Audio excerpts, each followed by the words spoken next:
Notre partage de ce matin se retrouve dans le texte de Luc en son chapitre 17, le verset 11 à 19. Bien-aimés dans le Seigneur, nous sommes tous appelés d'une manière ou d'une autre de manifester notre reconnaissance à l'endroit de notre Dieu. C'est une histoire réelle. Et cette histoire nous parle des 10 lépreux. Et tel que nous l'avions constaté, ces 10 ont reçu leur guérison. Mais ce qui est plus important ici, bien aimé, quand ils appellent Jésus, Jésus ne dit pas tout de suite, venez vers moi. Jésus ne dit pas tout de suite, venez à mes pieds et soyez guéris. Jésus ne lève pas la main pour dire, recevez la guérison. Mais qu'est-ce que Jésus fait? Il se tient à distance de ces lépreux. Pourquoi est-ce qu'il se tient à distance? Dans la loi juive, tous ceux-là qui sont atteints de la lèpre sont mis en quarantaine. Et leur refuge est hors de la ville. Voici pourquoi nous chrétiens, cela ne nous étonne pas quand on parle de Covid-19 avec la quarantaine.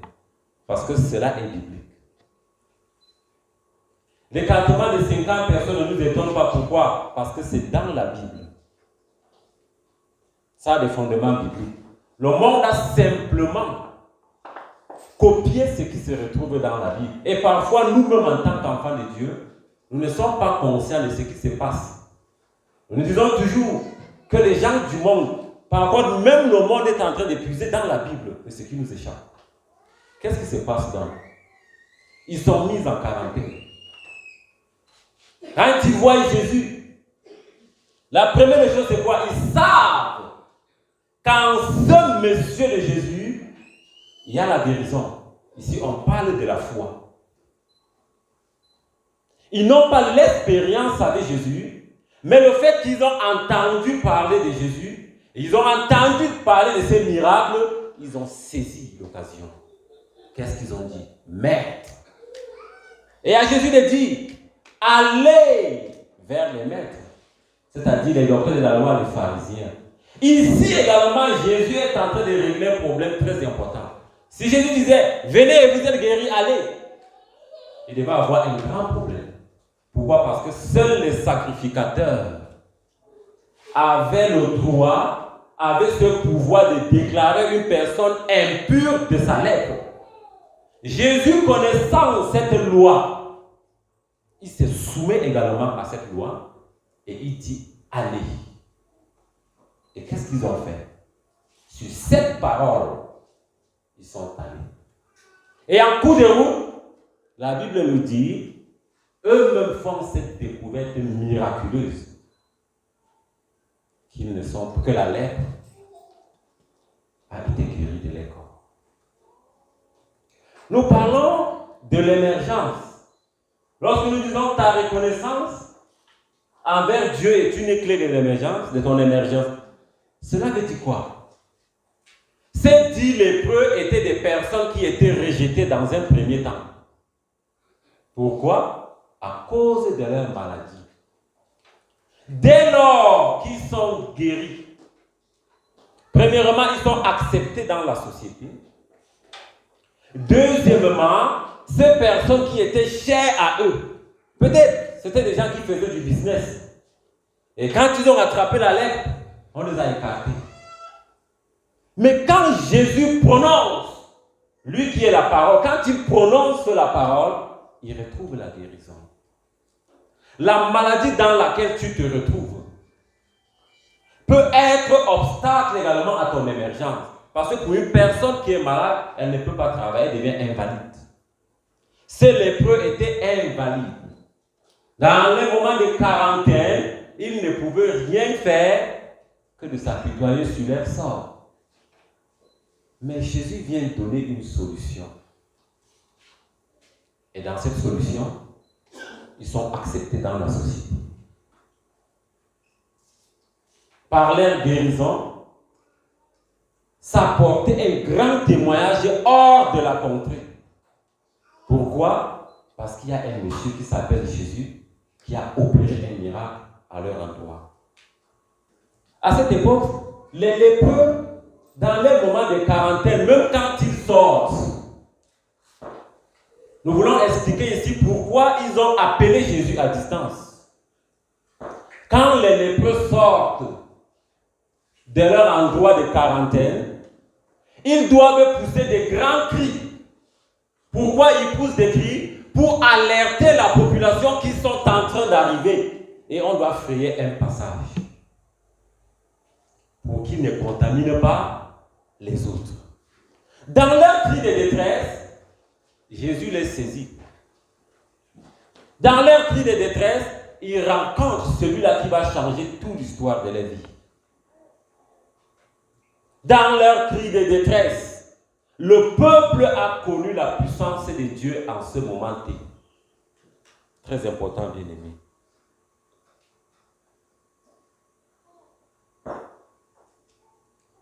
Pourquoi est-ce que nous parlons du Seigneur Jésus? Nous sommes tous conscients que sans Jésus, nous ne pouvons rien faire. Nous sommes tous conscients ici présents que ce n'est qu'au travers de Jésus que nous pouvons crier à haute voix Alléluia. Ce n'est qu'au travers de Jésus que nous pouvons dire que nous sommes sauvés. La puissance de la parole ici nous ramène également à Naaman, le chef de l'armée. Lui étant atteint de cette lèpre, quand il est allé chez le grand prophète, pour lui c'était quoi? Il s'attendait en sorte qu'on l'accueille. En tant que grand chef de l'armée, on devait l'accueillir avec tous les honneurs possibles. Mais le prophète n'est pas sorti de chez lui. Qu'est-ce qu'il a dit? Il a déclaré une parole. Allez dire à Naaman qui se lave dans le Jourdain. Ces messieurs se sentirent ridiculisés. De son rang qu'il est, comment est-ce qu'on peut lui dire d'aller simplement? Et non seulement ce prophète ne sort pas à sa rencontre. Humiliation. Ce qu'il n'avait pas compris. La parole est une puissance. Il suffit qu'ils disent un mot et la chose s'accomplit. Nous avons l'habitude de chanter. À l'insistance de son garde de corps, Naaman est passé à l'acte et la Bible nous dit que son corps est devenu plus pur et plus rajeuni qu'un nouveau-né, un nourrisson. Nous parlons de la puissance de la parole.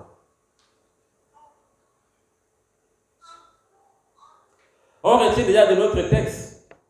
Nous pouvons déjà découvrir, bien aimé, que la parole de Dieu nous invite ce matin à tout abandonner. Quand nous parlons d'abandon, nous faisons référence à ce qui peut encore tenir ton cœur captif. Qu'est-ce qui te retient encore captif et que tu n'as pas encore crié cela à Jésus? Tu es là ce matin. Tu n'as pas été forcé d'être à la communauté évangélique, mais Dieu a permis que tu sois là. Qu'est-ce qui retient encore ton cœur? Qu'est-ce que tu n'as pas encore présenté au Seigneur? Y a-t-il des choses enfuies dans ton cœur? Les 10 lépreux ont prié et ils ont reçu leur guérison. Qu'est-ce qui est encore dans ton cœur que tu n'as pas dévoilé au Seigneur? Jésus a dit, où sont passés les 9 autres? Pourquoi seul ce Samaritain est venu se présenter? Nous devons déjà retenir que les Samaritains étaient les ennemis des Juifs en ce moment. Pourquoi est-ce que seul le Samaritain est revenu? Premièrement, il ne pouvait pas aller dans la synagogue des 9 autres, devant les maîtres de la loi. Il ne pouvait pas aller. Où est-ce qu'il devait témoigner sa reconnaissance? Devant celui qui a déclaré la parole. Les 9 autres sont allés devant les maîtres de la loi, comme Jésus avait dit. Aller se présenter, ils ont déclaré ouvertement au public, Nous pouvons reprendre ceux-là de leur quarantaine. Pourquoi? Parce qu'ils sont déclarés purs. Le Samaritain n'avait que le seul refuge chez Jésus. Voici pourquoi il est allé chez Jésus. Et quand Jésus dit, où sont les 9 autres? Ce n'est pas qu'il ne savait pas, mais il veut nous faire comprendre l'attitude du cœur face à la reconnaissance. Même comme ils sont allés chez les maîtres de la loi, ils pouvaient encore revenir dire merci, maître. C'est grâce à toi que nous avons reçu la guérison. Mais ils sont partis sans toutefois revenir. Étude 10.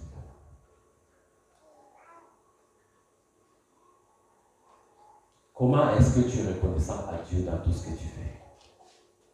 Si tu veux être une personne émergente, tu dois passer automatiquement par l'obéissance, par la reconnaissance.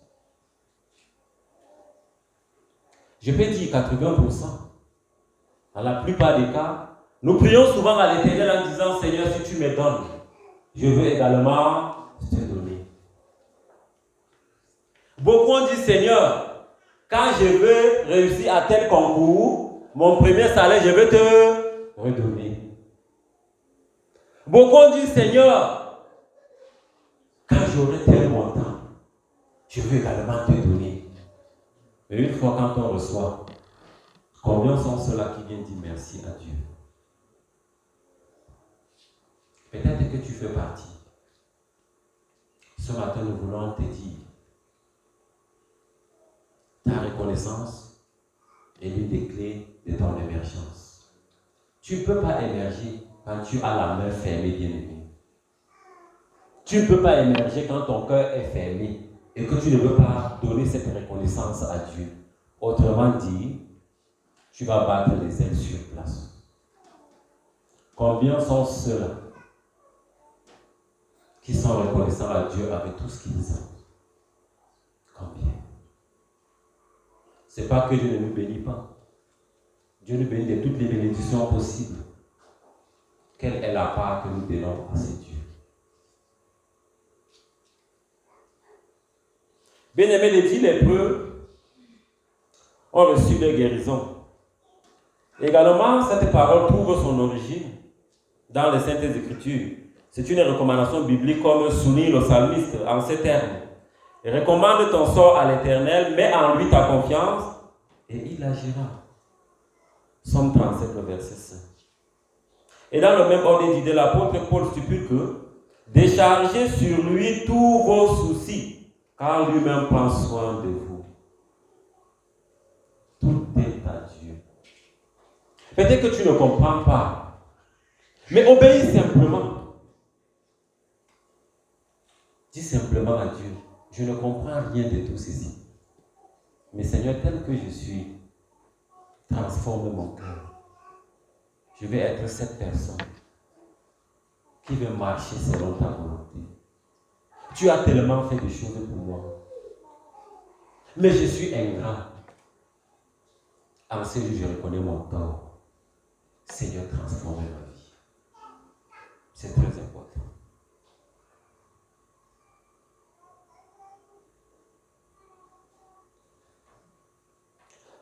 Alors, bien-aimés, lorsque nous parlons de la parole, nous sommes sans ignorer que la conférence de restauration, la 8e édition, on va nous parler de la parole. Ta parole me conduit à l'émergence. Et cette parole qui nous conduit à l'émergence ne peut qu'être implémentée dans notre vie lorsque nous nous abandonnons entièrement à cette parole. Raison pour laquelle nous voulons davantage t'inviter. Notre communauté est sur les réseaux sociaux. Si tu es dans la ville et que pendant cette semaine de la conférence du 28 au 31 et que tu te retrouves, viens recevoir la parole. Viens, tu recevras la profondeur de la parole. Viens et écoute la parole. C'est très important pour nous, bien-aimés. Et c'est très important. C'est au travers de la parole que nous sommes délivrés. Beaucoup de personnes ont reçu les délivrances au travers de la parole. On peut t'enseigner la parole. Tu peux lire, tu peux la méditer. Et tu recevras ta délivrance.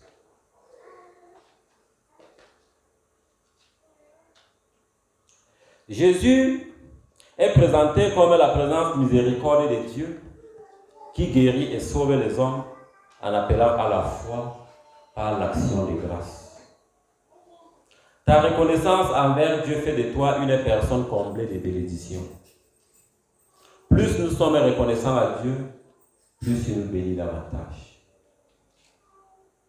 Il est difficile pour nous d'émerger si nous ne sommes pas reconnaissants envers Dieu pour tout ce qu'il nous accorde. La reconnaissance est une opération chirurgicale la plus douloureuse dans notre vie. Nous demandons beaucoup à Dieu, tout en lui promettant de lui être reconnaissant. Mais à la fin, quelle est la quantité de notre reconnaissance que nous apportons à Dieu? Le Samaritain préfigurait l'accueil que feront les nations à la parole différente des Juifs. Il a répondu à l'appel. Non seulement parce qu'il était malade, il a reconnu que ce Jésus est Dieu. Il a reconnu qu'à part Jésus, il n'y a pas une personne qui puisse l'accorder la guérison. Il a ouvert son cœur. Nous t'invitons, bien-aimés, en cette matinée. Si ton cœur n'a pas reçu Christ profondément, c'est un moment pour toi de réfléchir. Voici ce que le lépreux a fait. Ce Samaritain, voici ce qu'il a fait. Et le pouvoir de la parole, il a reçu sa guérison. Tu peux être malade ce matin. Tu peux être chargé de plein de problèmes ce matin. Il suffit que tu mettes ta confiance en ce Dieu. Il suffit que tu mettes ta confiance en Jésus. Que tu l'acceptes comme Seigneur et Sauveur dans ta vie. Ce n'est pas au travers d'une autre personne. Seul le nom de Jésus va te libérer de tout. C'est le nom de Jésus qui va libérer cette maladie.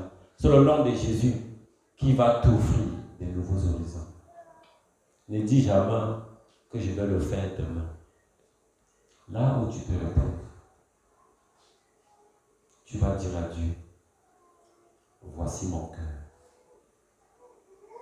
Tu vas dire à Dieu, me voici. Tu m'as béni de toutes les bénédictions, mais je n'ai pas été reconnaissant. Tu m'as donné tout ce qu'un homme peut avoir, mais je n'ai pas été reconnaissant. J'ai été une personne qui t'a volé même dans des dîmes, dans des offrandes. Je t'ai demandé, tu m'as donné. Mais il n'y a pas eu le feedback de ce que tu as posé entre mes mains. Demande pardon au Seigneur. Si tu n'as pas encore compris qui est Jésus, demande à Jésus qu'il ouvre ton cœur afin que tu le comprennes davantage. Si tu étais celui-là qui volait son argent, demande pardon à Dieu en cette matinée. Si tu étais celui-là qui ne lui donnait pas tant d'offrandes, demande pardon à Dieu ce matin. Le Samaritain avait de très bonnes dispositions pour recevoir la parole. Toi également, tu en as. Mais le monde peut t'étouffer. Ne te laisse pas emporter par ce monde en disant que la vie est difficile. Jésus est au contrôle. Il sait ce qui va arriver. Il sait les difficultés que tu traverses. Ne dis pas que ici tout est fini. Ne dis pas que ce que j'ai, si je donne, qu'est-ce qui va rester? Comment est-ce que je veux faire? Non. Il suffit, il est celui-là qui te nourrit au quotidien. Dis au Seigneur Jésus, je ne veux plus te voler. Que mon attitude change. Je ne veux plus être cette personne avec les mains fermées, le cœur fermé. Je ne veux pas être cette personne qui s'égare, qui s'éloigne de ta parole. Je veux recevoir ta parole telle qu'elle est. En ces jours, je veux que tu sois le maître de ma vie. En ces jours, je veux que tu prennes les commandes de ma vie. Dis au Seigneur, tu vas aller très loin avec lui. Dis au Seigneur, tu veux voir ton émergence. Dis au Seigneur qu'il enseigne ton cœur. qu'il t'enseigne afin que tu comprennes ce que c'est la reconnaissance. Nous passons dans la plupart des cas à côté de l'objectif pour le simple fait que nous ne sommes pas reconnaissants à Dieu. Demande au Seigneur de transformer ton cœur.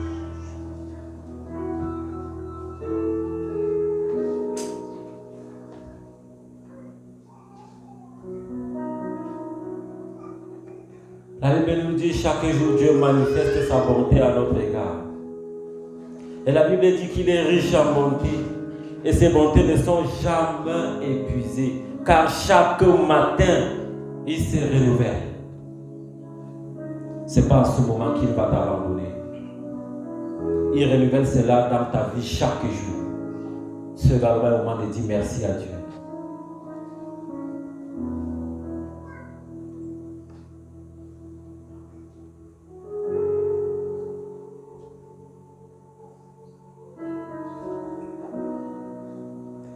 Faire connaître ses besoins et soucis à Dieu est une autre chose.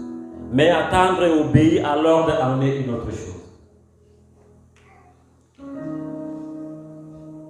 Ouvre ton cœur au Seigneur. Dis à Dieu en cette matinée, j'ai saisi cette occasion. Dis à Dieu en cette matinée, j'ai saisi cette opportunité, cette parole qui a été relâchée. Tu as parlé à mon cœur. Je veux te suivre.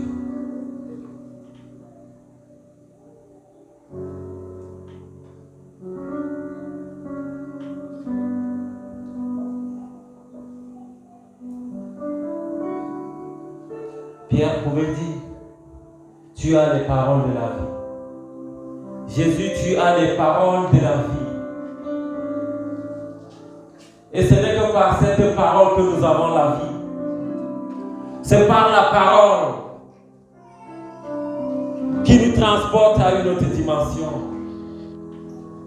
C'est en entrant dans les profondeurs de la parole que nous découvrons qui est Jésus. C'est au travers de la parole. Prie à Dieu que la méditation de la parole soit ton partage. C'est dans la parole que tu découvres que la reconnaissance fait partie du plan de Dieu dans ta vie.